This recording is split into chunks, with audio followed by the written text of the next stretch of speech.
Johnny, football is back, baby. Dude, I know. Like, I'm so excited that, like, I don't even look excited. Yo, I am pumped. I'm so happy, man. Just like the summer was insufferable, the blazing heat, the no football, and now there's football. Yeah. And it's like real football. Like, we no longer have to like read through beat reports to see who's going to play. Except this week we kind of do.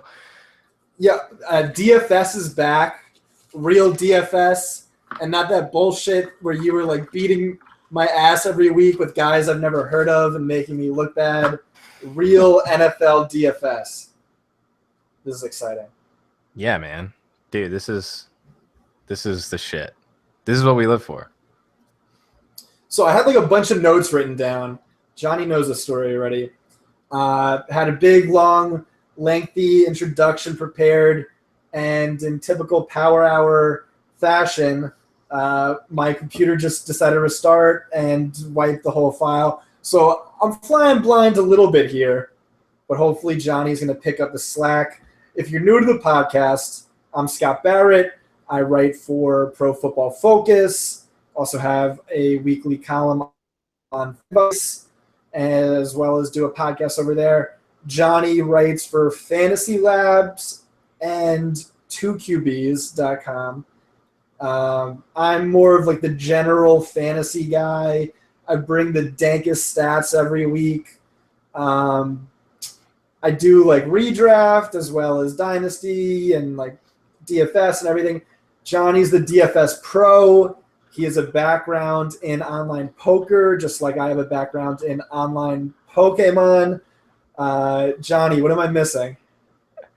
I don't know. The only thing I'm doing a weekly podcast too with Sully. We're just talking shit, going over some DFS stuff for like 15 minutes every week. So if you want something quick and easy, early in the week, doing that too. But for sure, follow. I mean, if you follow one of us and not the other, make sure you follow both of us. Make sure you read Scott's shit on Pro Football Focus. They're doing a sweet package this year with the all access. It's pretty cheap, honestly, for what you're getting. I don't work for them, but I think it's well worth signing up. Yeah, and fuck those other pods. This is the only one you guys need to listen to. All right, Johnny, you want to just get into this? I'm so pumped. I just want to talk players. Yeah, man. Let's fuck it. Let's start. All right, so I came up with this nice little gimmick, or rather segment for us. I'm calling it Chalk Talk. All right, Johnny's not a fan. Dude, let's do it. That's whatever, right, man. Chalk Talk. We're going to start off just by going over the chalk this week. And this week, the chalk is, without a doubt, Dak Prescott, Spencer Ware, Christine Michael, Marvin Jones, and Martellus Bennett if Gronk sits, as well as the top most expensive wide receivers just because pricing is so cheap. Johnny, do you agree with that chalk? Yeah, man. Though I think of that group, Michael and Bennett will probably be the least owned of all those. Okay. But they'll still be high. Yeah. So what we like to do is like we kind of do a cash podcast focus, I guess. Like we used to build a cash lineup. I'm not sure if that's still legal, but that was our main focus. We'll talk about GPP plays here or there, but definitely build like cash was our priority last year. And I'm kind of like the mad scientist. I just dislike the super chalky plays, and Johnny's kind of like that too. And I talked about this in my contrarian plays primer piece. Like the chalk like bombs, and it's like a really surprising amount. So I want to just trash this chalk. Like I'm not a fan of a lot of it. Specifically Spencer Ware. There's been a lot of reports today and yesterday that Charkandrick West has actually jumped him on the depth chart, and it looks to be more of kind of a timeshare committee backfield like it was last year. I mean, Ware's probably still the better play. He's going to get the goal line carries. He's the better runner of the two. I'm just not too excited about him. He's like not even that cheap. Johnny, is he a must start? What do you think? I don't think he's a must start anymore. The real downside to Ware, and I think Ware's probably more viable on FanDuel where it isn't full PPR, is that the chatter with the beats and stuff is that West is going to get like the passing role, and that Ware is going to be sort of like the early down grinder. And if he's not catching passes, then that really hurts him on DraftKings to the point where he's really going to need like 100 yards rushing, which is probably possible against the Chargers, and a touchdown to really, push you up there. And that's tough to come by for a running back. Yeah, I'll agree with that. I was a little pumped about him a couple of days ago, but that was on the assumption that he was going to be kind of used as like a bell cow workhorse. When the reports are saying that's not true, I think there's better plays out there, and we're going to be rolling out one lineup, one cash Power Hour podcast lineup, and we'll put like $100 into it, and we'll post it on the Twitter account at the end of every week to show you how we do. I don't think he's going to make it on our cash lineup this week. The next one, super chalk, is Dak Prescott. Minimum price quarterback on both sites. He's starting in place of the injured Tony Romo for the Dallas Cowboys up against the New York Giants, who were historically bad against opposing quarterbacks. They led the league in passing yards against, but they've got a lot of upgrades to that defensive line. Going to be much improved, and people are all pumped. Dak Prescott, he ran the ball a ton in college. He was unstoppable. Yeah, but like in the preseason, he only had 7 rushing attempts, which really wasn't a lot when he threw for over 50 pass attempts. Like mobility is maybe like the sexy thing about him, but we haven't really seen that yet. Like I remember people saying that about Russell Wilson coming out. Oh, he's going to run the ball a shit ton like he did in college. But kind of Seattle wanted him to be more of a pocket passer at first.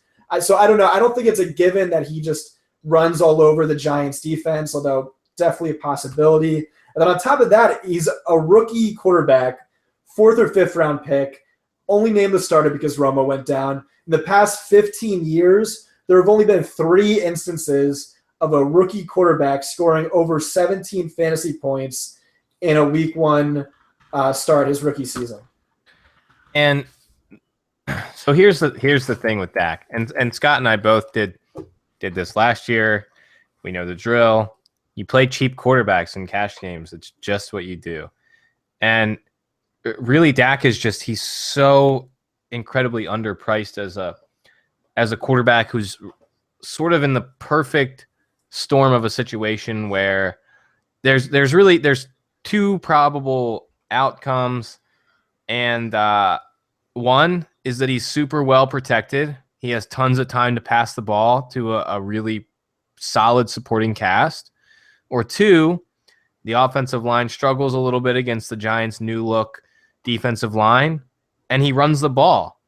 And both of those possibilities sort of end up giving us fantasy points. I think we'd probably prefer him to run the ball, but I think what we're probably going to see is an offensive line that is protecting a guy, way better than any other offensive line. And you look at Trevor Siemian, whatever the hell his last name is. What did he get? 12 fantasy points last night, and he was absolutely terrible. So it's really hard to not use Dak in cash games. There's probably only one other quarterback I'm thinking of using in cash games, but it's tough. I mean, are you with me here, Scott? Yeah, I am with you. And I did the research, and I just looked last year at minimum priced quarterbacks getting a start, and they averaged over 15 fantasy points per game. So last year, if you played a $5,000 quarterback, they hit value on average or exceeded it. But I have one question for you. What do you think is more likely, that Dallas running backs run the ball over let's say 28 times, or that Prescott throws for over 250 yards, or that he runs for over 60 yards? I mean, it's probably more likely that the Cowboys run a lot, but there is, I mean, the Cowboys put, or not the Cowboys, the Giants put, and Scott knows about this more than I because he's a Giants fan. The Giants put some serious money into that defensive line, and they brought in two guys who are elite talents. And I think even if the Cowboys go with like 50-50 run the ball, pass the ball type of split, I think it just doesn't take all that much for Dak to hit value. And especially because turnovers don't really affect you all that much. And the Cowboys defense is not very good, so the Giants will probably score. It sucks that the Cowboys bleed the clock, so it lowers the snap count for everybody. But we know that efficiency matters more for quarterbacks, and I think behind that O-line, pretty much anyone can be relatively efficient. Yeah, I also want to add the Giants have historically gotten destroyed by both backup quarterbacks, mobile quarterbacks, and then also backup mobile quarterbacks. So history is on Dak's side. And just to add to that, good luck, Jason Pierre-Paul, tackling Dak on the outside with one hand. No, but the another thing too is like you have these rookie quarterbacks that come in and they look sick for 2 or 3 weeks, and it's because there's really not all that much tape on them. So there is preseason tape, but there's not real tape on Dak against an NFL defense. So I think if you're looking to sort of quit him, it's going to be, a week or two from now when teams are going to be able to properly prepare against him. Yeah. And also, you were just talking about that newly compiled Giants defense. They also don't really have too much chemistry together, let's say. All right, so let's move on to our next chalky play, which would be Mustartellus Bennett. Oh my god, dude! That was horrible. Yeah, this is getting gross. People are gonna make a meme of you making a putting Mustartellus Bennett on. Anyways, the long standing joke is that Scott and I actually had a 3.5 day long argument over Doug Baldwin last year, and the argument wasn't over whether or not Baldwin was a good play. It was over whether or not he was a good play or a must-start play. So I do remember winning that. You didn't even. It wasn't even. There was no winning. We both lost because we wasted so much fucking time, just mashing on keyboards while our girlfriends hated us. Dude, it was our only ever fight in our 1 year long relationship. Anyways, so Martellus Bennett, I tweeted this out, sort of getting a feeler yesterday, and I said if Gronk sits, I think Bennett is the chalk must start tight end in cash games, and I actually got some pushback. People were fighting me on it, and I don't think it's actually even particularly close. I think he is an absolute must start if Gronk sits. Garoppolo looked sort of terrible in the preseason. He relied heavily on his tight ends. He threw them tons and tons of passes in the short game, and this is full PPR. So it really doesn't matter if Bennett scores or gets 100 yards or even gets 60 yards. The dude only needs the dude is going to get 10 targets if he catches 6, 7, 8 of them. Then he's pretty much hitting value on targets alone, and his yardage and a possible touchdown are just an added bonus. Yeah. I get some of the concerns. Bennett isn't Gronk and Garoppolo isn't Brady, but Arizona really hasn't been great against tight ends since the new hiring of their defensive coordinator, who goes really blitz heavy, and their corners are fantastic. So kind of the way to exploit them is through the tight end. And Bennett's still great, man. And we all know that the Patriots, their plan this year was to run the offense through those two tight end sets. I think Bennett's going to be heavily involved, and he's just so cheap that it's just an obvious play. Yeah, and I know that people have concern that Tyrann Mathieu will cover Martellus Bennett, and Scott with his sweet PFF stats, I actually hit him up earlier today and asked him, what was Mathieu like covering tight ends one-on-one last year, and he shot me some numbers. I'll let him give it. That actually doesn't really scare me at all. You still got that one? Yeah. So he had 24 targets, 17 receptions, 159 yards, and 3 touchdowns against tight ends last year. So if you think that Bennett is as good as the average tight end who faced the Cardinals last year, and you give him 10 targets, he's like hella meeting value with those by plugging him into those numbers. So just play him. Yeah, I mean, Tyrann Mathieu's 5'9" and 174 pounds.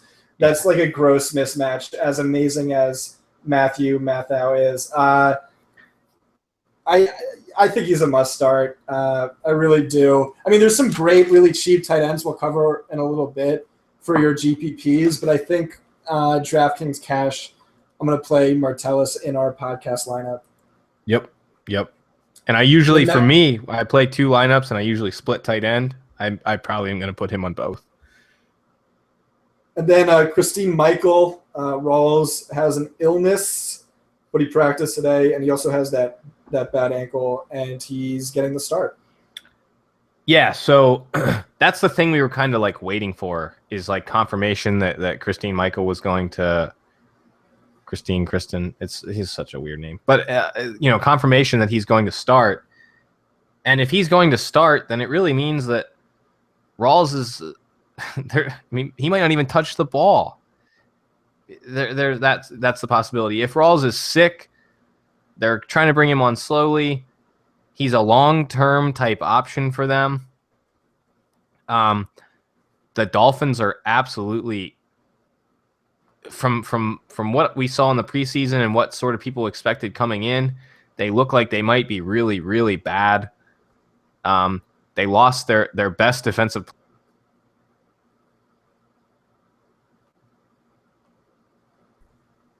Oh, we blinked. I'm back. Still there, Scott? Yeah. Okay. Yeah, so what I was saying, the Dolphins lost their best defensive player in Olivier Vernon to the Giants on the D line. They really don't have anything other than a Ndamukong Suh, who struggled in their scheme last year and has been a bit banged up. I'm not really scared of this matchup at all. The Seahawks are a team who are happy to run the ball to end a game if they have a lead. I don't see the Dolphins offense doing a whole lot to keep this close. Vegas has them as a pretty serious underdog. I didn't look I haven't looked recently, but it wasn't particularly close. The Dolphins are actually favored now. They're favored now? Yeah, the sharp money just went all in on them. I'm just kidding. I'm drunk. Yeah, I'm fucking with you. Dude. I was about to go look this up because I was so fucking... No, so there's definitely a second. There's no sharp money going on the Dolphins, probably. Maybe if the line gets too big, but if Michael's starting, I don't like to play running backs who don't catch passes, and Procise maybe, but I think Procise is a guy who's going to be slowly worked in. All right, Johnny, you ready? So the most favored team this week, I think, is Seattle. The Eagles. Oh, okay. Seattle by 10.5 points. Yeah, I mean, dude, they're going to kill them. Hot. If you're playing like Survivor leagues, like 11% of people are picking the Seahawks to win this week. So, So here's my thing with Christine Michael. I agree. I think he's a great play. He's on my FanDuel lineups. But can we talk about FanDuel for a second? We will. 1 second. I think I might get sneaky, like very sneaky, with my running back plays on DraftKings, just because Christine Michael has 106 career carries and 4 career receptions. He doesn't catch passes. Yes. Johnny, we never play running backs who don't catch passes. You know who catches passes? Unless former slot receiver CJ Procise. Yes, but the thing about not playing running backs who don't catch passes is usually they're who catches passes? James White at 3,300. So the thing like you remember last year Todd Gurley when he was getting his first like career start, he was what, like 4,800 or something. We knew he wasn't going to catch passes. Yeah, he was like a must start. Yeah, obviously Christine Michael is not Todd Gurley, but I forget who Gurley was playing last year, but it was like obvious that they were just going to steamroll them. And this is the same type of situation. Yeah. No, he's a great play. He's a great play for sure. So I think Michael moves into must-start territory. Maybe not must-start, but like top value running back over Spencer Ware, with the news that Ware is not going to see passes. So if neither of them are going to see passes, I would rather have the running back playing the Dolphins. All right, last chalk. I honestly haven't heard too many people talk about him, but we both wrote up the Lions as an offense you really need to target this week up against one of the ugliest looking secondaries I've ever seen. Marvin Jones. I'm gonna have him on every single lineup for sure. Yeah. So on DraftKings especially. There's not much to say for Marvin other than just that he's mispriced. He's not correctly priced. He's priced sort of as like a wide receiver 3-4 when he's possibly the wide receiver 1 for his team. Yeah, Patrick Robinson is hurt. Vontae Davis is out. Darius Butler is confirmed out. You signed Antonio Cromartie off of his couch less than 3 weeks ago. Cromartie is terrible. And then this third guy, not even sure who it is. Can't be good if he's behind Cromartie and Butler, I'll say that. This entire offense is just going to eat. I like Marv a lot. Yeah, so he was priced going into it anyway, regardless of the matchup. Yeah, and he's going to see, and here's the thing, is it's like we know that Marv is like a 8 to 10 target kind of guy in that role that he has in the offense, and the industry priced him as that kind of a guy towards the end of the preseason in like MFL 10s and stuff. He was going in like the 6th round, sometimes in the 5th round. So the industry came back and corrected the pricing that was bad in redraft leagues. But DraftKings still has him priced sort of like he's like a 10th round pick. And so you're not going to find many guys who are 4,500 who are like guaranteed to see 7-10 target range. So you just, if you're fading him in cash games, you really need to like reevaluate your process. Yep. But confirmed. Yeah, and it's someone mentioned Bolden too in the chat, and Bolden is a super interesting GPP pivot. If Marv were to like twist an ankle, or Bolden catches an 80-yard touchdown pass against Darius Butler's replacement, who's if he can't beat Darius Butler out, then he's really fucking bad. So Bolden has that opportunity to do some damage. He's not going to be very highly owned because he's not necessarily a smart play in the sense that he's going to see as much target volume as Tate or Marv. But I think as a GPP pivot, Bolden's really interesting. Yeah, agreed. All right, so that's, I think, about it for Chalk Talk. I think if Gronk does play, we're going to know better tomorrow, guys, tomorrow being Saturday. Then I think Delaney is kind of chalky, but we can get to that later. QBs. So Yep. you said there's really only two you're looking at, and for me that's Dak and Osweiler. Yeah. So I mean, I know you were on Osweiler before I was, but Well, I think we equally have love for him this week. mhm. I'll tweet it out right now from the podcast Twitter handle. I have a chart last year. If you paid up for quarterback, you were basically a rube, a fool. It never worked out for you. All of the highest priced quarterbacks busted. Maybe that fixed this year, got fixed this year. Maybe it was just an outlier year. I don't know. But like really in this format, PPR, we've just had so much success paying low for quarterback. And like as much as I like the Staffords and guys like that, they're just kind of priced out of our range. We want to go low, and I think Osweiler and Dak and maybe Tyrod, but really just Osweiler and Dak are the guys we're looking at. Yeah, and I mean Osweiler just is sort of like in the perfect storm for a matchup. Bill O'Brien probably wants to see what he's got in his quarterback. The Bears improved their defensive line. They're going to do what they can to stop the run because they were like as the Saints were to pass catchers last year, the Bears were to the running backs like the last 2 years. and Osweiler actually looked pretty solid throwing the ball to Fuller and Hopkins this preseason. So I've got faith in him to do some damage in this game. And like someone just said, he's going to throw 3 touchdowns in the first half. I mean, if they take their foot off the gas, it's because they like fucked them up. So that's kind of how I feel about Osweiler. Yeah. Yep. I mean, just look at last year. Like, look who they were starting out, and they were still like probably like the worst quarterbacks in the league, and they were still stringing together like very average production.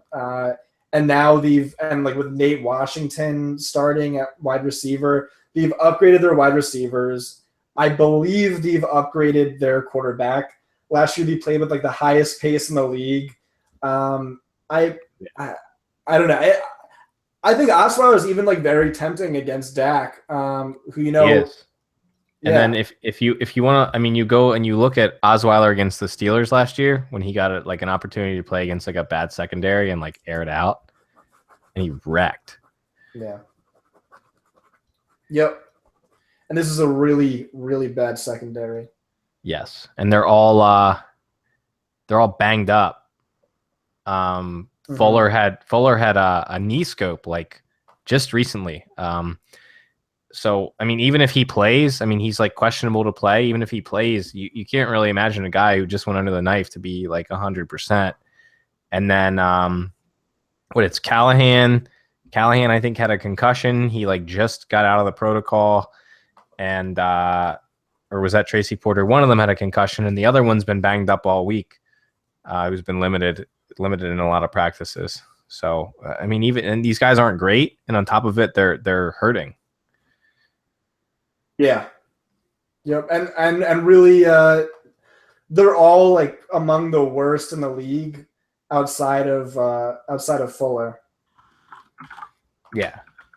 I mean, and Fuller has really struggled against. Fuller has been great against like middle of the road kind of guys, but he has really struggled against like big, tall, elite, imposing wide receivers. Like Calvin Johnson, who's been dying for like 2 years, has been like eating Fuller's lunch every time he plays him. So that's something to consider too. Yeah, like he's good for like the team, but he's not good. Like in general, he's maybe a top 40, 50 cornerback, but right, which is good if you're on the Bears because the rest of the corners stink. But in general, that's just like average-ish. Yeah, for sure. All right, well, we're gonna have to make a difficult decision by the end of the show and start either Osweiler or Dak in our lineup. I guess moving on, we can. You want to just talk tight end? We'll get the two kind of like flimsier positions out of the way. Yeah, let's do. Yeah, so tight end. I mean, it's just like Bennett. If you're not playing Bennett, though, there's a few other guys. Oh, actually, Johnny, I'm sorry. I don't mean to interrupt, but I made a list before we went live of all the players who last year had their fantasy points per game were higher for the entire season, were higher than what DraftKings is expecting for this week. So expected points is basically their salary divided by 1,000 and then multiplied by 3 in cash or 4 in a GPP. And the only players, and like I did this as a method of possibly identifying undervalued plays, and the only players whose points per game were higher than their expected total was Delaney Walker, Rashard Matthews, Julian Edelman, who's in a really, really tough matchup, and we're not even going to talk about him, Antonio Gates, Devonta Freeman, and that's it. Yeah. I think Delaney's an awesome play. He was underpriced all year last year, and he constantly exceeded value. He's underpriced again this week. I think he's going to exceed value. I really, really like him a lot. Fantastic value play. He led the position in targets last season. What's not to like? Yeah. So if Bennett didn't pop up as like a ridiculous value, then Delaney was probably the guy that Scott and I were looking at in our cash game lineups. You know, there's 2 new wide receivers on the Titans. You got Tajay Sharp and Rashard Matthews, and you can't really expect them to go in week 1 and just be like automatically on the same page as I'm literally drawing a blank on their quarterback's name. Like I'm an idiot. Marcus Mariota. Yeah, Mariota. Wow, that was terrible. You just pulled an Elvin Silva. I really did. But yeah, so not that bad. You can't expect them to be on the same page like automatically. So the guy who's really got the chemistry and the guy who was the guy last year was Delaney Walker, and 4,500 is way underpriced for what he should be. It's just tough for him to compete with 3,400 Martellus Bennett if Gronk is out. Yep. There's a ton of like super cheap options though. Tyler Croft is free. Crockett is free. I mean, those guys aren't like the sexiest names around. With Pitta kind of rearing his head and Croft like not really kind of being banged up, it seems. And then right after them is Jared Cook and Dwayne Allen for like what is it, like 3,300. What do you think about those guys? Oh, and Jesse James too. Yeah, I think they're all like interesting fringe guys who made a lot of sense in cash lineups before Bennett opened up as a crazy value. If you wanted to say, before, if you wanted to save on Walker, you had Jesse James, Jared Cook, Dwayne Allen that you could throw in there. Maybe Crockett Gilmore if Dennis Pitta is going to be limited. But now that Bennett's the same price as most of these, or close to the same price as most of these guys, it doesn't make a whole lot of sense to use them. Dwayne Allen, the concern for him is that he's going to be blocking a lot because that offensive line is generally bad every year. Is that true? Are we sure he's going to be the blocking tight end and not Swoop now that they've gotten rid of Kobe Fleener? Yeah. I mean, Dwayne Allen's so good at that. That's true. But he's also, he's great at catching touchdowns. Yeah. Yeah. So the thing is it's like, he catches 2 passes, one of them a touchdown. He ends with what, 9 points, something like that. For my tight ends, I want a guy who's going to get some volume just to make sure he's like a safer guy. And I think you probably get a little more volume with Cook and Jesse James than you do with Dwayne Allen. And I know Dwayne Allen's going to be a really popular option this weekend, but he's sort of like a fringe guy for me. Yeah, I don't know if I buy that. They have the highest implied point total of the week. We really don't know what this offense looks like. It's going to be a 3 wide receiver set before they were running 2 tight end sets. But we did see whenever Fleener was out and Allen played, which I think was like once, and then every time Allen was out and Fleener played, whoever that tight end was jumped to like the top 3 tight ends that week in terms of fantasy points. I like him a little bit more than Cook. I think Johnny likes Cook a little bit more. But agreed, both are kind of irrelevant if Gronk sits. Yeah, and the reason go ahead. If Gronk plays, then it's probably Delaney or your choice of Allen or Cook. Yeah. Otherwise, yeah. And the only reason Jesse James gets a bump is because Marcus Wheaton is expected to sit, but we won't know that until Monday, and that's only for your Thursday through Monday slate. And DraftKings did the weird thing where the main slate is the Sunday only. So James isn't all that important of an option. But I mean, Cook I like because Rodgers is the best quarterback by far he's ever had. He's heavily involved in the preseason. They made it a point to get him the ball. Seems like he is going to have a role. And in the first couple of weeks, while Jordy is sort of working back, they need another seam beater, and I think Cook can do that. He's insanely athletic, so I think that he's probably going to be more viable than Jeff Janis at least. Yeah, I mean, those are great points. You're doing a great job of selling me on a guy we're probably not going to look at all come Sunday morning. But great points, seriously. Why don't you talk about our sponsorship, and then we'll talk about why we're both mad at FanDuel this week. Yeah, so if you guys want to try and track your stats, see what kind of money you're making, what your ROI is, what you're better at, what contests are actually making you money, what contests are losing you money, then the easiest way to do it is with RotoTracker. I used to do this shitty little Excel spreadsheet that I got from RotoGrinders. It would crash my computer half the time when I would run it. And now I just run it through RotoTracker and they do everything for me. So if you want to try and see how you're doing, check out RotoTracker. You can sign up through our link, rototracker.com/DFS Power Hour. You'll help support the pod. And it's actually something pretty cool to look into. Great job, Johnny. That was a great job selling out. Fucking sell out. You want to talk about why FanDuel, we're both mad at them right now? Yeah, so FanDuel pricing this week is just, it's just stupid, really. You can play Kristen Michael or Spencer Ware, a top running back, Dak Prescott, and you can actually just put Julio, Brown, and Odell Beckham in your lineup, and then play, someone like Martellus Bennett at tight end, and then you're just sort of trying to decide which defense and kicker is better than the other person who's going to have probably the same exact lineup as you. Yeah, I was playing around with it. It was the dumbest thing ever. You put Dak in a quarterback. You do Spencer Ware and Christine Michael. And then literally whoever you want to play, you can play at every position. That's dumb. And then even take out Spencer Ware, you could still basically play Todd Gurley, Jordan Reed, and everyone but Antonio Brown. Then you'd have to sub out for an Alshon Jeffrey. It's disgusting. I already have 4 cash lineups. It's too late. But really not going to play any more cash lineups outside of that because it just comes down to whoever has a better kicker in defense, and that's stupid. So yeah. Yeah, and FanDuel actually was really fun last year because their pricing was so tight and it was pretty tough. So you actually had a big advantage if you knew what you were doing over newer players. So hopefully they get it figured out and we can do a little better for next week.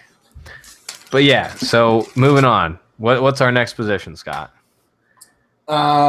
Kicker. No. Running backs. Let's talk about. We talked Christine Michael. We talked Spencer Ware. The way I see it, there's 2 tiers where it's really hard to pick which running back you want. The first, we'll start at the top higher priced tier. That would be Lamar Miller, Devonta Freeman, one of the guys I mentioned whose expected price is well below his point per game total from last year, and then D'Angelo Williams. Wait. Who was well below? Devonta. Also, right. D Will would probably be the same if you only took game started, but I didn't do that. Yeah. So do you want to start with the top tier and yeah. I mean, start with? They're all good values to me. And an interesting thing, we looked at PFF's projected points for this week, and these guys are $1,000 less than wide receivers who are expected to score less than them. So you could put them in the flex and have that be a great play for you. Yeah, I think this week is a week to play running back in the flex. I think there are better running back values than there are wide receivers, other than the obvious, crazy values like Marvin Jones. I think a guy like Ryan Matthews or DeMarco Murray or Latavius Murray are better plays than a guy like Jarvis Landry. I think they have much higher touchdown projections, which is ultimately what we're looking for.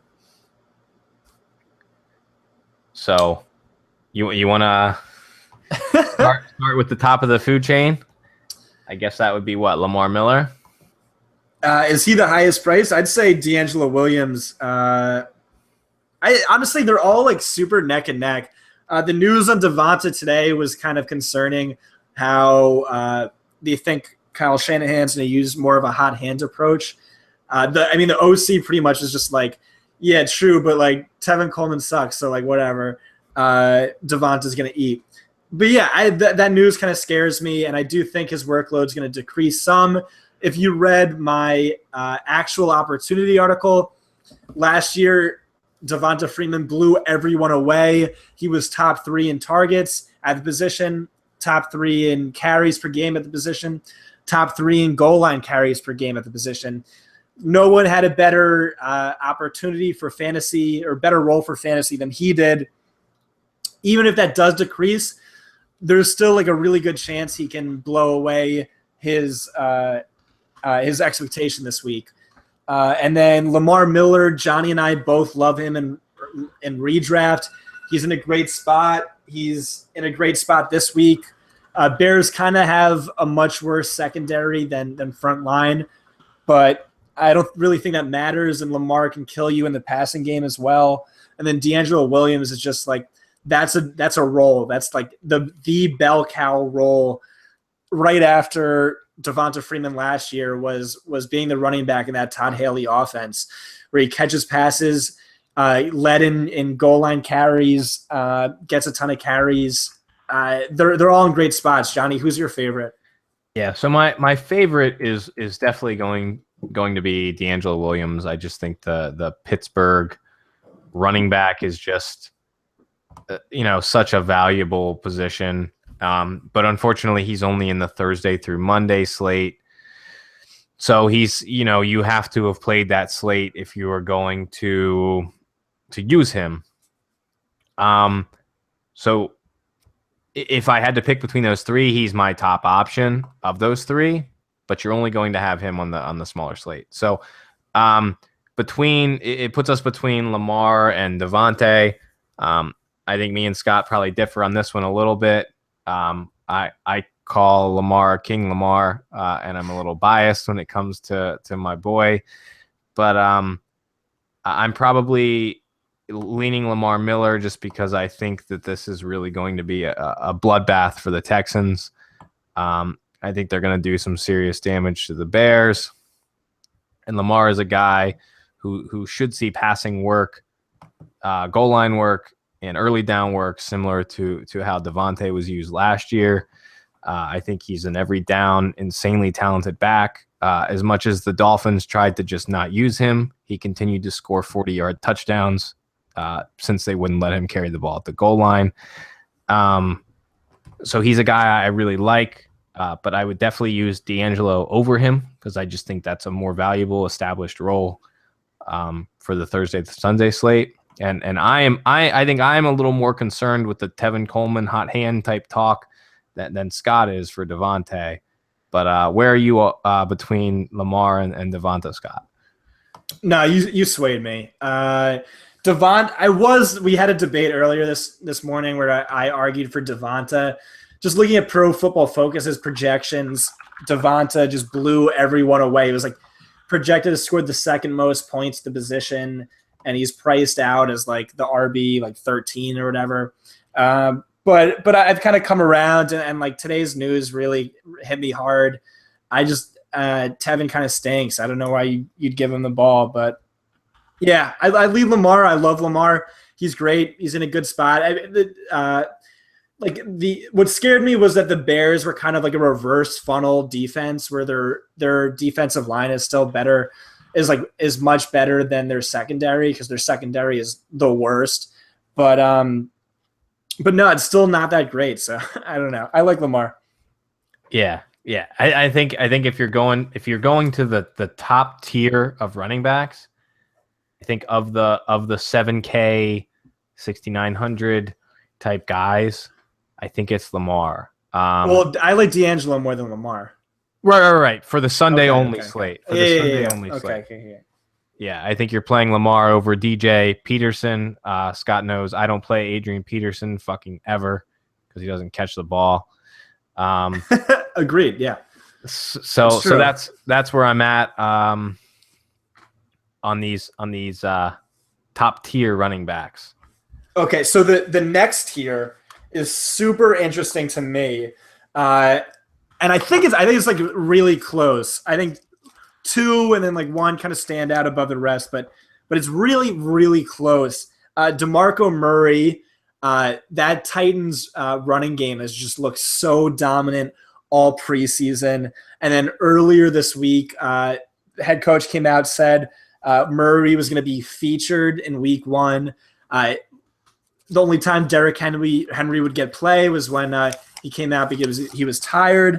Arian Foster, Jay Ajayi, is not playing this week. He sat home. And I've talked about before how kind of like you take guys away from like the depleted depth charts, just pave the way for bell cow games, which is great for fantasy production.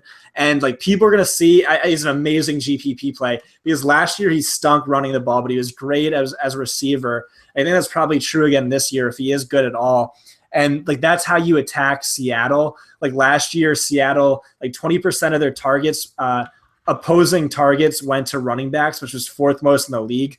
You kind of attack them like with that running game. Like you saw that last year when Benny Cunningham in week 1 scored 16 fantasy points. So I think he's a super, super sneaky play on DraftKings, especially in GPPs. Although can't really expect that high of a ceiling because, again, Seattle is really good on defense and they're projected to get blown the F out. And then you have what made for a really good debate earlier this morning.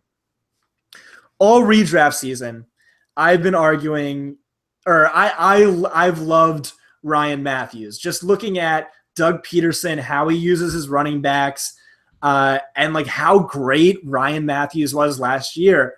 And I've just been trashing Latavius Murray because D-Wash is my boy. He stunk last year.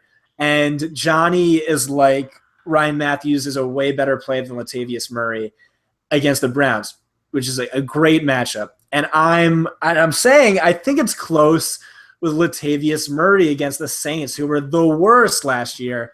And what it comes down to is this for me, is I don't know if both are going to get a lot of run in the passing game. I thought Ryan Matthews would, and that's why I had a high ownership in him. But like every beat report since is like Darren Sproles is going to be heavily used in the receiving game, heavily used in the red zone. Whereas with Latavius, it's more like maybe D-Wash takes over, but not for a while.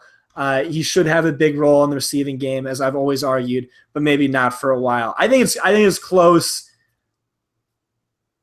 but I'm probably going to play Ryan Matthews. Johnny, so I made you sit there and listen for a while. I'm sorry. Go off on me. No. So Ryan Matthews is like, you know, if you didn't have these value running backs, like Ryan Matthews would be like my put that shit in your lineup and forget it running back. And the thing is like every offseason we hear that Darren Sproles is going to like have this 50% split with somebody. He's going to be so involved. And which team in the league has the worst beat writers of all time? Oh, the Eagles, man. Like Wendell Smallwood was taking Ryan Matthews' job if you read a month ago. And Wendell Smallwood like might not even be active week 1. Like I wouldn't be shocked if he wasn't active this week. So the thing is it's just Ryan Matthews is going to be playing from ahead probably. And probably. Oh yeah, I mean definitely. And someone just said that the offensive coordinator must hate Ryan Matthews. And I don't think the offensive coordinator hates Ryan Matthews. I think the beat reporters hate Ryan Matthews. And a lot of that comes from what's that idiot's name? Elliot Shore-Parks. Elliot Shore-Parks. Guy's a fucking moron. Dude, he said cut Ryan Matthews. He's too old. I'd rather go young at the position. And then like his next tweet was like, Darren Sproles is the best running back of the team. I'm like, are you kidding? Darren Sproles is like 6 years older than Ryan Matthews. Oh, he's so dumb. Yeah. So like. He also has been talking. I'm sorry. He's also been talking about Christian Hackenberg. He was like, #vault me. C Hack is going to go down as one of the greatest quarterbacks of all time. The worst. I'm done. Yeah. I'm sorry. Yeah. So if you follow that guy on Twitter, like just take him off of your follows list because he's like going to give you bad advice. So the thing is like Ryan Matthews is going to be the lead back. He's going to catch passes because he can catch passes really well. He may not be the third down and long back, but that's not really a big concern when he's going to get target volume or when he's going to get rushing volume. He's going to get targets. He's going to be the goal line back. They should be winning this game. The Browns are absolutely terrible against the run. They got rid of their best defensive end in Paul Kruger. And it's just he's going to get like, I don't know, 20 carries, hopefully, against a bad defense and probably 3, 4, 5 targets. And he's like, 5,700? Yeah, I mean, even if he doesn't get too many carries, he's still probably the best value outside of those super, super cheap guys. Yeah. Every beat writer, not Eagles beat writer, like real NFL like beat guys are saying that's why we wanted Wentz in this game is because this team is going to be the worst team in the league this year. All he has to do is hand it off, and it's an easy victory. Also, can we talk about Wentz as like a sneaky GPP play? Everyone is on Dak. Like Wentz is like sneaky mobile. The Bears are like even worse than the by a lot the Giants defense this year. They're the same price. And his mobility just kind of makes Ryan Matthews that much more attractive. Yeah, and Wentz was 4% owned last night on Fantasy Aces, which is a 2-quarterback site, so he'll probably be half or less than half of that ownership on FanDuel and DraftKings. And he runs the football. You know, he is a very similar quarterback to Dak Prescott. He's behind a solid, not as good offensive line, but a solid offensive line who is probably going to have their top left tackle, who will be suspended probably later in the season. And he's playing against a atrocious defense. So if you want to pivot for some GPPs off of Dak Prescott and keep the same exact lineup everywhere else, you really like your lineup, you just want to not have Dak in it, Carson Wentz is the guy. At least I think. Yeah, no, I agree that secondary stinks. Is Joe Hayden even playing? I am not sure. But while I look that up, I just want to also say that Ryan Matthews, who was like criminally underpriced on Fantasy Aces, like way cheaper there than he was on DraftKings and FanDuel, was only 7% owned. So he's a guy that I'm probably going to use in cash games. But I think you can also use him in GPPs because he's not going to be as heavily owned as he should be. But Latavius still a great play. DeMarco Murray still a great play. Yes. Foster, I think he's going to be criminally underowned in GPPs, and I think that's a mistake. Yep. And the big reason for DeMarco and Foster is those guys should catch tons of passes. The Vikings have a decent the Vikings have a decent defense, so you should see some passing volume. And DeMarco is really between him and Henry. He's the only guy who really catches the ball. They released Dexter McCluster, which means they're pretty comfortable Murray as the PPR back there. And Foster, I mean, they should be behind, so he should be catching plenty of passes. And I think the thing about Foster is that he probably hurts Jarvis Landry a lot more than people think. I think that's all great points. Go down one more tier. Another guy I'm looking at is Rashad Jennings in GPPs. I think he's a fantastic play. You can hedge on Dak Prescott. So like when you do like a contrarian GPP, you want to imagine like ways the chalk like bombs and then fade them and then play whoever you think would succeed in situations where the chalk bombs. So if Dax sucked, perhaps that means the Giants' offense just tore them apart, or their defense tore them apart. So it makes sense to play Rashad Jennings, who might get a lot of work when they're up ahead, and then you could pair them with the Giants' defense. I mean, we're up against a guy in his first start after a while. He slid to the fourth rounds or whatever for a reason. He was also sneaky really good. He had one more carry and 9 fewer rushing yards than Lamar Miller, who's apparently like the most efficient running back of all time. In that final month of the season, when it like the writing was on the wall and everyone knew Tom was gone, and McAdoo was coming in as the head coach, he saw a much bigger workload and he dominated. He was a top 5 fantasy running back. We played him, Johnny. We did really well with him. And the Giants beat writers are saying that the 4 running back by committee days of old, that's gone. Like it's going to be Jennings as the starter for sure, and then Vereen being mixed in, and that's great. That's great for us. What do you think about Jennings as a GPP play? Yeah, so I think Jennings is really interesting. Like if you're going to fade Dak and you want to put some weight into the Giants, it would be interesting to run a Jennings Giants defense stack and fade Dak in GPPs, because that really will boost you ahead of the field if the Giants just obliterate them and Dak is bad. Yep, and ding dong, the witch is dead. Andre Williams finally cut from the Giants, which means Jennings is going to start seeing some goal line carries. Williams, if you don't know, was horrifically inefficient from the goal line, finishing 1 for 6 from within 5 yards of the end zone. And then the last play is my kind of sneaky guy, James White. Yeah, so White is sort of that GPP pivot off the Michael. Cash, man. Nah, man, can't do it. All he needs is 10 rushing yards, 4 receptions, and 40 yards receiving, and he exceeds value. Yeah, but like, I just don't know what exactly. And I mean, Aaron Butler just flew in just to like tell you ooh on James White. Like, I just don't know how secure his role is. DJ Foster saw like 90 billion targets in the last preseason game. I think he's a guy they How often do starters play the last preseason game? DJ Foster didn't get to play week 2 and 3, if I remember correctly. And they cut Tyler Gaffney. Foster's kind of their next guy up. I think White's backup. I think Foster can eat into White snaps, and I think that if the Patriots have their way, it will be a Blount game. Not that I think it will be. But, I don't think the Patriots are going to have their way. I think the Cardinals are going to have their way. I think Garoppolo is going to be forced to play catch-up, and I think he's not that good of a quarterback, and I think Bill knows that, which I think means a lot of checkdowns to their running back, which is James White, who like eats in these scenarios in the games where they're up against like a stout run defense and they're playing from behind. That means White is just going to see he's just going to get peppered with targets.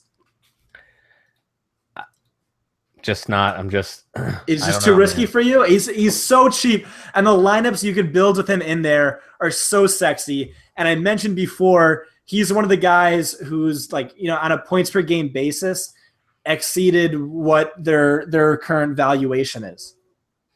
Yeah, but he also only catches passes. He's like a terrible runner. So no, that's true. That's true. Yeah, but he also was like their most efficient runner from the goal line for some reason. But I don't think because he got them on like, and no one thought he was running the ball. But this is the Cardinals defense we're talking about. They're not stupid.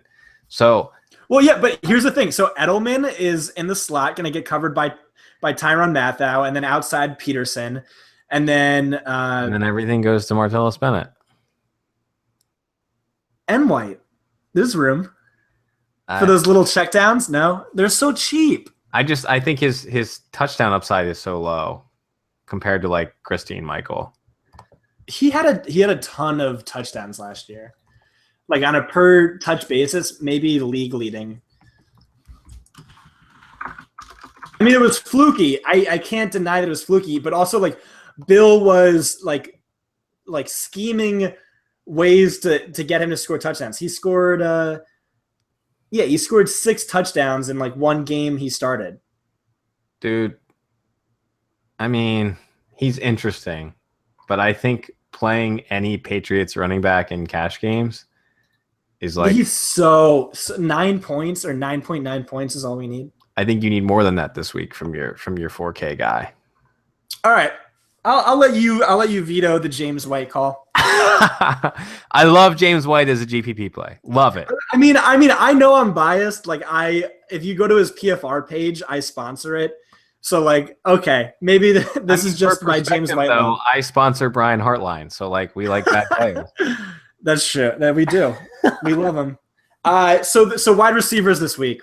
Yeah. All of the highest priced guys are going to be super overowned in maybe not overowned, but like heavily owned on every site, especially FanDuel, just because pricing is so wizard sleeve loose. It's insane. You could have Antonio Brown, Julio, Nuke all in the same lineup, and I think Johnny and me both agree based on cornerback secondary matchups and projected game script. Julio is the top play, then Hopkins. Especially if Fuller sits, then it's Antonio Brown, who has like kind of a tough CB matchup against Breland and Norman might shadow for some of the game. Although game script and all the injuries like really point to him having a big game. And then it's OBJ. But all those guys are great and in play and going to be heavily owned. Any comments there, Johnny? Yeah, so I think Julio is your top wide receiver play this week.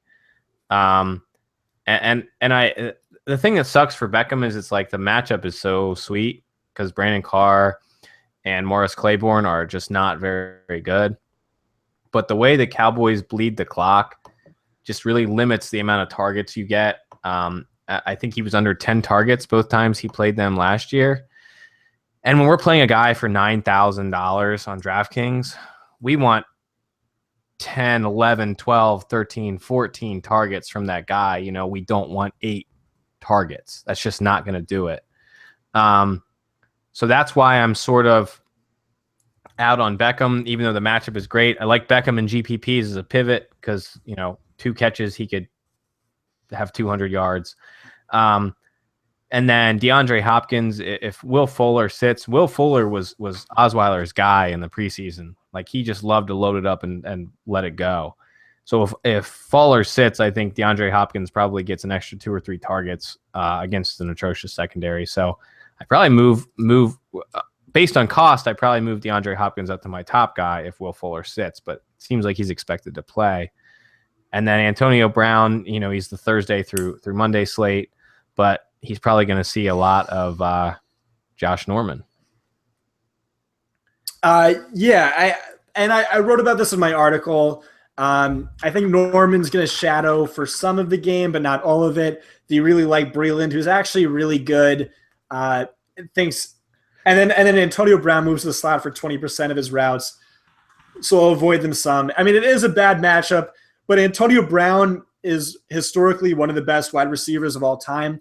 He has 2 of the top 5 highest scoring fantasy wide receiver seasons of all time, and both came in the last 2 seasons. He's literally he had the worst cornerback schedule last year in terms of targets, percent of targets against PFF's top 30 graded cornerbacks, and he took on all of them and killed all of them except for Richard Sherman, who had his number. It is possible Norman wins this matchup, or a combination of Norman and Breland win this matchup. But I bet on Antonio Brown finishing among the top 5 highest scoring fantasy wide receivers again, especially with all the injuries. Marcus Wheaton went down. And then Martavis Bryant, is suspended. I just think the offense is just going to be funneled through him, and I think he's going to do really well despite the matchup. But I disagree with your take on Odell Beckham Jr. I keep hearing people saying that, the Cowboys shut him down last season. I don't think that's true at all. I think they didn't shut him. They didn't shut him down. I mean, he underperformed in that first week, but in the Week 7 game, he was questionable heading into it with a hamstring injury. And then in 2014, he had 17 targets, 14 receptions, 180 yards, and 4 touchdowns against Dallas. Like one of those games was like well before he like really took off and ascended. I think he's an easy top 5 wide receiver play, despite the decline in pace and everything. Dude, you just confirmed it. You said he had 17 targets in 2 games. That's 8.5 targets per week. Yeah, but he's never really been a high target guy. And one of those weeks was like well before he ascended. He just had 2 like awesome touchdowns. And that was when Dallas's secondary was looking way better when they had a healthy, who was it? Claiborne? Yeah, but Claiborne, yeah, he's in the slot. Yeah. But are you mean Orlando Scandrick? Yeah, Scandrick. Yeah, Scandrick's their best corner, but he plays the slot. Yeah. But are you playing Odell Beckham over Julio or Brown or Hopkins? No, but he's the easy number 4 for me. Right, and I agree. But he has GPP. Yeah, but he has GPP appeal because everyone else is playing the other 3 guys. Dude, that's what I said. You're like agreeing with me in argument. That's my favorite thing to do is agree. I said the reason he's the 4 is the target volume concern, not talent or matchup concern. I mean, he's always a low target guy. He's the guy that even lowers his targets when they're playing the Cowboys. Okay, all right. I would like if I could get Beckham with a guaranteed 10 targets, like fire him up, man. But I just don't know if we're going to get that this week. I even wrote his matchup up on Fantasy Labs because the matchup is great. I just don't know how many opportunities he's going to get. Okay. All right, Johnny. All right. You win this one. This is pointless. Yeah. All right. Middle tier. Yeah. Alshon, Watkins, Brandon Marshall. Yeah. So and Watkins is a little lower than the first 2, but Kevin White's going to be out, right? Or looks like he's going to be out. So yeah, he's hurt. He's banged up. And I wrote about this in my actual opportunity piece. People don't realize this. Alshon Jeffrey had the single best like role for fantasy last year. If like Cutler was like slightly more accurate, he could have like competed with Julio and Antonio Brown. He was like top in the league in red zone targets per game, and deep targets per game. Really just like a beautiful role, like peppered with quality targets, meaning like targets that travel like 30 yards or more through the air, or like you're like 7 yards away from the end zone. I'm way into this, especially if Kevin White sits. I love Alshon. I think like they're gonna have 0 other recourse. Like Jonathan Joseph worries me a little bit. He's a good corner, but I just think that offense is gonna have nothing else to do against that defense besides just really hammer him with targets. Yeah, and that's the thing with Alshon. He's like one of those guys where you're getting this target volume, you're getting this talent, and he just seems to like always be sort of discounted for whatever reason. He's healthy coming into the season. They're going to have to throw. They're going to be behind. He makes a lot of sense. Him and Marshall both as guys who should see like similar target volume to the guys at the very top of the food chain, but they're, a good, $1,000 or more cheaper. Yeah, you want to explain your case for Marshall? What you said to me earlier this morning? Yeah, so Brandon Marshall was pretty handily the wide receiver 3 last year. And now he is priced as the wide receiver 7? I think lower than wide receiver 9. So and that was sort of the case for him last year, was that he was every week he was priced like way cheaper than he should be. He was almost like an every week play last year. Him and Alshon were both sort of those guys that were like when Alshon played, you played him. When Brandon Marshall was playing, you played him. And if you played Marshall every week, you were probably profitable at that wide receiver spot. Ryan Fitzpatrick and him have this, this bromance thing going. Brandon Marshall seems to be a guy who really, really gets the bromance going. He had it with Cutler. Now he's got it with Fitzpatrick. He's going to see targets there. He's Chan Gailey, spreads them out. He throws the ball. They're a pass-first team. The Bengals are, they're a decent defense, but they're not a great defense. The corners other than Adam Jones are not very good. Adam Jones does not shadow, so Marshall probably won't see him all the time. And when he doesn't see Adam Jones, he will see Drake Kirkpatrick, who is an absolute dumpster fire. So I think he's got a good shot to do some damage there. Well, who's their slot corner there, Johnny? Oh, I don't even remember who the slot corner is for the Bengals. I just think of the Bengals as Adam Jones' team. He's really bad, and he's going to be covering Eric Decker for the majority of the game. Who I also like. Yeah. Who I also liked every week last year, too. Yeah. I forget his name, too. That's why I asked you. But he stinks, and it's a gross mismatch in Decker's favor. And he's also a good play in that. His that name next is year. Darquez Denard. Right? Yeah, he stinks. Decker's great. He's like a lock for either for pretty much 100 yards or a touchdown or both.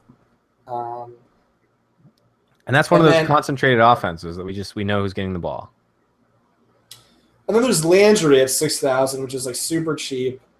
We talked about Seattle kind of vulnerable against receiving running backs and slot receivers. You want to talk about why you're not on him? So Landry's that guy who's like I think his touchdown projection is insanely low this week because he's Devontae Parker is out, so Landry is really the only wide receiver they have. So the Seahawks are going to focus on him, and if they're getting safety help to Landry, then Earl Thomas is going to be watching him, and Earl Thomas is possibly the best safety in the league right now. And I think Arian Foster hurts him in the short passing game. So I'm not sure, Jarvis Landry not seeing Richard Sherman is all that big of an advantage when the defensive attention is still going to be out on him with Devontae Parker missing this game. So I like him. I don't love him. A guy I do love that we almost sort of missed is Sammy Watkins. Love Sammy. Yes. That Baltimore secondary is #bad. We talked about you were like worried about his target totals from last season. Watkins, yeah. And what was that? I have no idea. Did we mess up with sound? That was scary. I just got weird feedback. Yeah. We talked about before. You were worried about like Sammy's target total, and I totally get that. But in the second half, really jumped up considerably.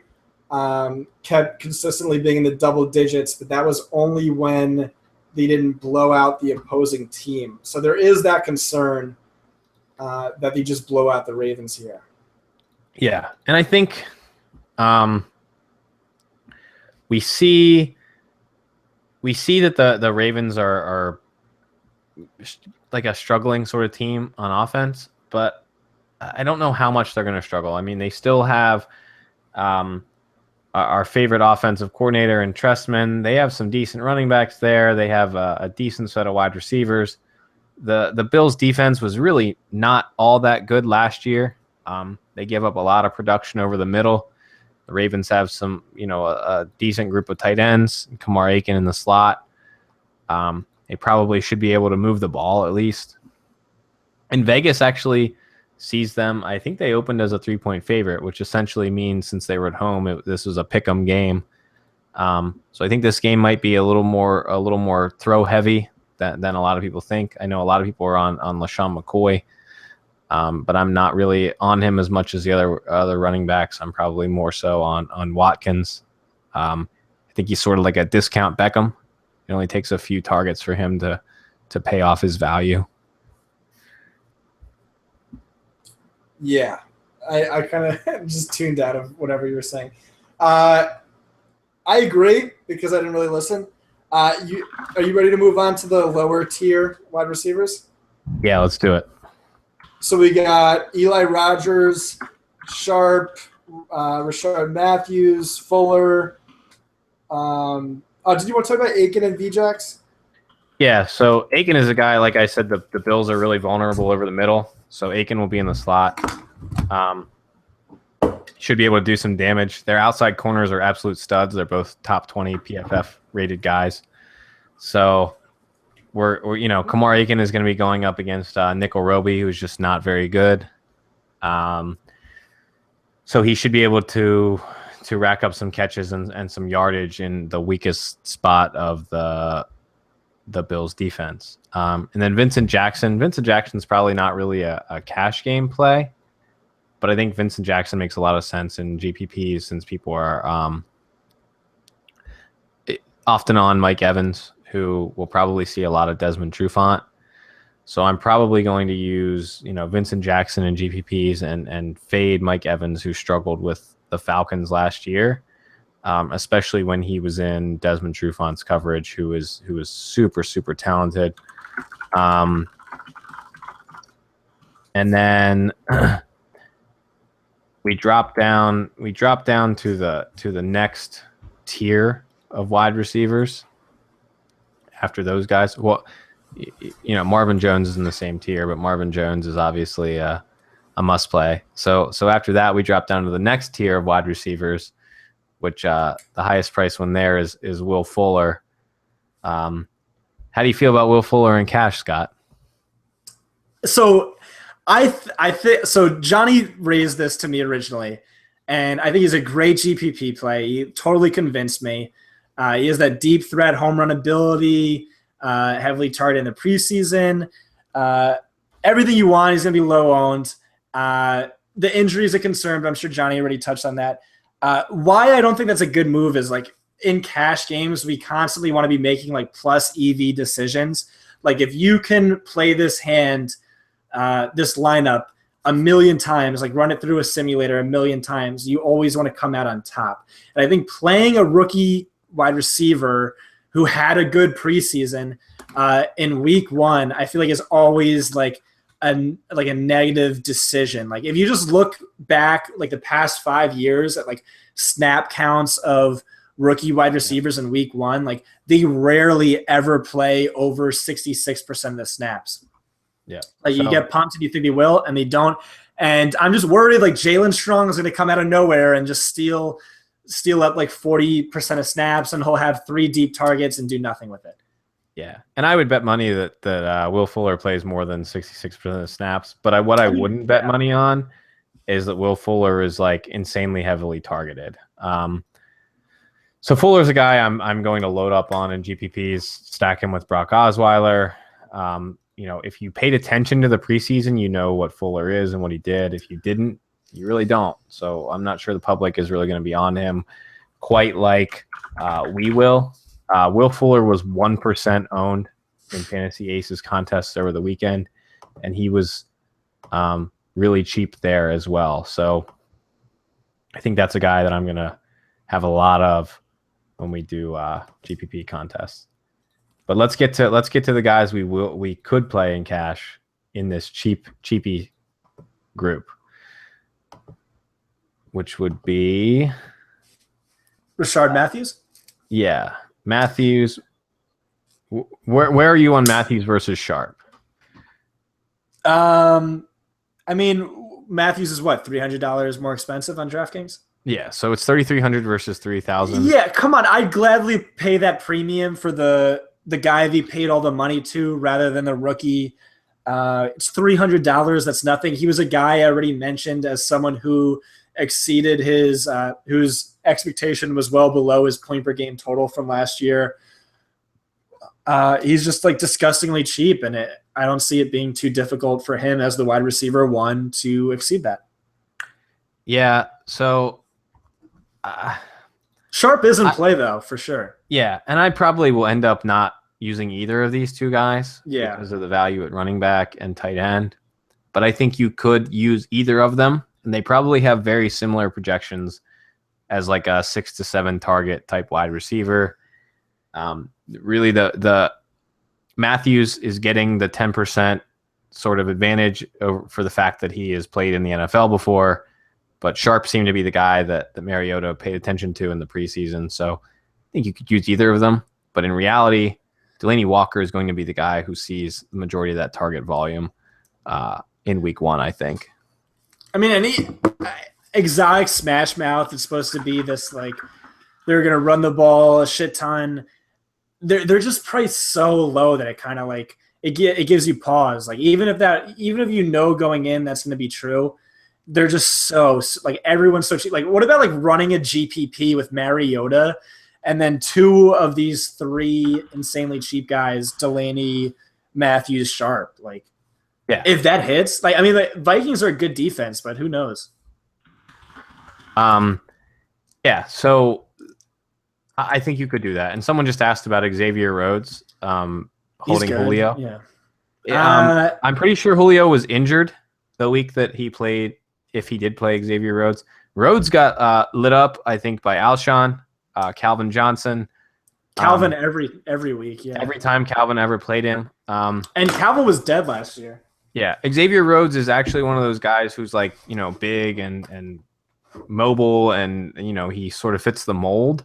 But he's a guy that I think has been overrated sort of every year. He's not quite as good as people think. I think Harrison, who plays behind him at safety, is the actual talent in that secondary that people think Xavier Rhodes is the guy who makes that secondary really good. Actually, Calvin has tons of good games against Xavier Rhodes, so you can look that up. But it's like 9 of them, I think. Yeah. So the Harrison is the guy, the safety behind him, who's actually the talented guy. So I think I like Captain Munnerlyn. Yeah. So I think Rhodes, he's like a top 20 corner. So Rhodes gets the slot guy. Rhodes gets more credit than I think he's due.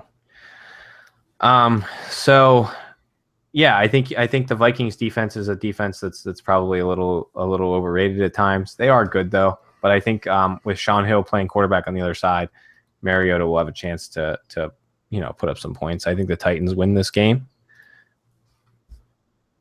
I think they win by a lot. Yeah, I like that Titans defense as a play. We'll talk about that later. We're not done with cheap ass wide receivers though. Eli Rogers. Yeah, so if you're playing the Thursday through Monday slate, people are gonna want to play Sammy Coates, but Sammy Coates is terrible at football. So the guy you want to look at on Pittsburgh, and though he's 4K though, so he's a little tough to use, but Eli Rogers is super, super interesting. And that's who I would pick if I'm going to play a secondary receiver in Pittsburgh. And he actually has the best matchup of the wide receivers for Pittsburgh. Rashad Breeland and Josh Norman are both studs on the outside, and they're going to have possibly a rookie in the slot, or they might use the safety sometimes at the nickel that they used last year. He was okay, but he wasn't anything too insane. So Eli Rogers is a great matchup. Yeah, and Sammy Coates is so bad. So I went bad. back and just watched tape from 2 weeks ago. I was really drunk, and I watched tape from his college career, from the preseason, from last year, and he just looked like an ostrich. Yeah, he just wasn't. He just ran like an ostrich, and he just couldn't. He had no hands, and he just buried his face in the dirt. He was bad. Yeah. So you're not really. You don't want to play Sammy Coates. I've seen some talk with him on Twitter, just not going to ever even approach using him at all. So it looks like since Rhodes came in the league, Calvin averaged one less PPR fantasy point against the Vikings compared to every other team in the league. So I don't think Rhodes is a concern. So defenses, you brought up the Titans. Yeah. I mean, you're up against Sean Hill, who is so bad that the Minnesota Vikings GM traded a first and then some for Sam Bradford, which means he's probably really fucking bad. Titans kind of have a sneaky, decent defense. They picked on bad quarterbacks last year. They're 2,600. Yeah, I'll do that. Yeah. So Sean Hill is he's just like meh, is about where he is. So it's he's not that good. He's a Maryland boy though, so I got to represent. But that offense isn't really meant to throw the ball, and so I think the Titans are in play as a cheap defense. I probably am going to pay up a little bit this week. I like the Texans a whole lot with Kevin White missing, especially with the savings at other positions. Who were a couple other defenses you're thinking about, Scott? Yeah, I'm avoiding the Texans. One thing that we kept doing, but I kept regretting, was just going as cheap as possible at that position. Same with quarterback. It just like always seemed to work out for us. And then every time we strayed from that, it just bit us in the ass. Same with like playing a guy who like a running back who doesn't catch passes. I like the Packers. I mean, I think with Jordy back-ish, they've got a game script on their side. They're only 2,800. Jacksonville was a potent offense for fantasy, but very mistake prone. Bortles was horrific under pressure. And I think the Packers fantasy defense was always great when they had game script on their side. I like them. I think they're a good solid play. And honestly, I think if you wanted to go as cheap as the Browns, I think that's an option. Like as bad as their defense is, you're still getting them for 2,300 up against a rookie quarterback. Yeah, so I think you can always just play a cheap defense against a rookie quarterback. It makes sense. Even if the Eagles win by what Vegas thinks and win by 8, you always have a chance that Wentz is going to throw a pick or two. He's going to fumble. He's going to take some sacks. So, for 2,300, can the Browns get 6-7 points? Probably. Doesn't take a whole lot. The Texans are probably who I'm focusing on right now, just because of other savings, and I think they might just absolutely obliterate the Bears. Dude, the Titans are 2,600 on DraftKings, and on FanDuel they're like the 8th most expensive defense, and they're up against Sean Hill. How do you go Texans over that? I don't know. It's tough, and it's mostly because I keep ending up with like $600-700 left over on DraftKings. That's why I keep ending up moving up to the Texans. But I started a few weeks ago when Teddy died. I started with Titans as top of my list. So, I really love them. I like the Texans a lot too. It's tough. What time are we at? This is supposed to be a power hour podcast, so 60 minutes. What's your time right now? We're about an hour and a half. So real quick, we got a question. How do you feel about Philip Dorsett in GPPs? Yeah, I mean, they have the highest implied total. He's going to be way lesser owned than Hilton or Moncrief. Sure. I think he's in play. Dwayne he probably sees none of Darius Slay. Yeah, I mean, he's projected to be the slot, right? Or is that Moncrief? No, he's the slot. Yeah, I think they'll all probably play some slot, but he'll be the wide receiver 3 in most sets and probably won't see Slay. All he needs is to run one back. I think he's a sneaky option for sure. He's not someone I'm highly targeting, but yeah, for sure. It's a chalky week where I probably am not going to pivot too far from my core plays, I think. Yeah. But you got any last minute thoughts? I mean, I think we covered everything. I kind of want to build a lineup, and maybe just leave off 1 or 2 positions. Dude, we can't do it. So for everyone listening, DraftKings essentially hit everyone with some community guidelines this offseason. One of their guidelines was just that pre-built lineups were not allowed. So you're not supposed to make lineups to put in articles. You're not supposed to make lineups to mention on podcasts. So last year we would always end the podcast with we would actually tell you what our cash game lineup was going to be for our podcast lineup. But I'm not sure if we're allowed to do it this year. We're still working on it. I know Scott wants to bend the rules, but I don't think we can do it. I want to bend the rules. One of us will email DraftKings and see if we can get that back. But maybe your boy will do another write-up for us and like put it on an Excel spreadsheet where it has all of our guys that we like in order. That'd be super beneficial for you guys, and we'll tweet that out.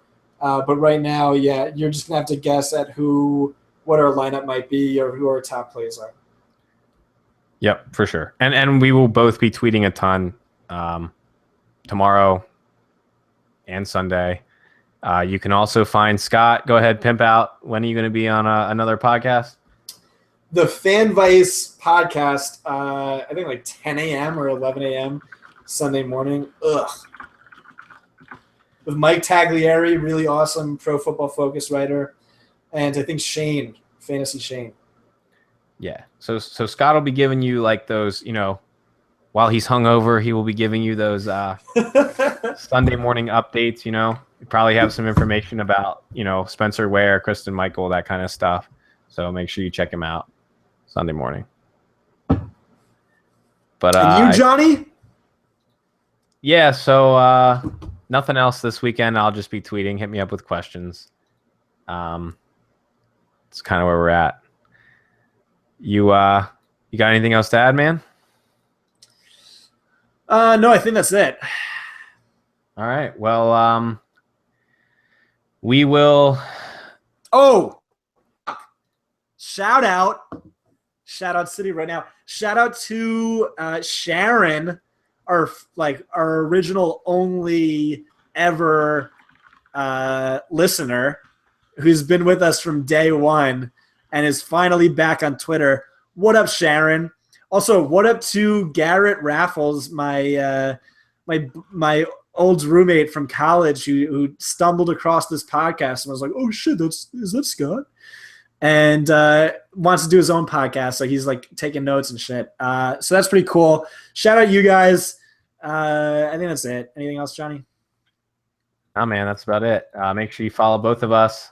Scott is at Scott Barrett DFB on Twitter. I am at John Proctor DFS. And please follow the podcast at Power Hour _DFS. Shoot us your questions. Oh, shout out to Julie, who's doing a really great job of managing that account. Yeah, our intern. So talk shit to us on Twitter, send us questions, whatever you want to do. We'll be around all weekend. So thanks for tuning in, guys. We're out.